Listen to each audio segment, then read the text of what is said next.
La Dame est une citadine d'Opel qui, avec ses 3,70 m de long, vient se placer entre la petite Carl et la Corsa un peu plus grosse. Uniquement disponible en 3 portes, elle se positionne surtout comme plus chic que ses sœurs et tente de concurrencer plutôt la Mini que la Clio. La Dame ne propose pas de diesel, mais sa motorisation essence la plus intéressante vient du 3 cylindres turbo de 115 chevaux de notre modèle d'essai.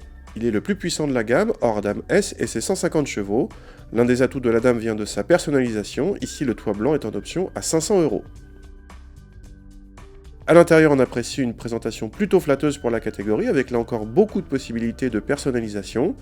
L'une d'entre elles, facturée 300 €, concerne l'option ciel de toit parsemé de 64 LED qui s'allument en même temps que les feux automatiques. La sellerie cuir est en option également à 1000 €.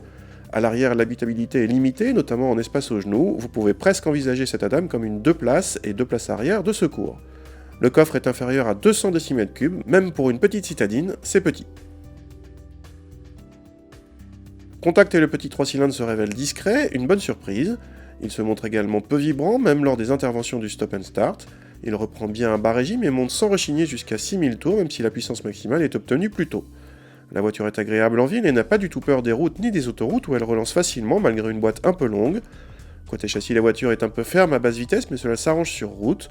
Elle se montre assez dynamique, logique quand on cherche à concurrencer la Mini.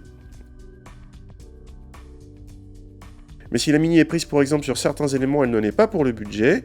Cette Dame est moins chère et mieux équipée à la fois. Notre modèle d'essai s'affiche ainsi à moins de 18 000 € hors option, avec une entrée de gamme à moins de 11 000 €, il est vrai avec un petit moteur de 70 chevaux seulement. Côté consommation, cette Dame se montre assez sobre vu le niveau de puissance et l'agrément mécanique proposé. Attention quand même, selon la finition choisie et donc la taille des roues, le rejet de CO2 varie de 114 à 119 grammes par kilomètre, correspondant à un écart de 0,2 litres de moyenne.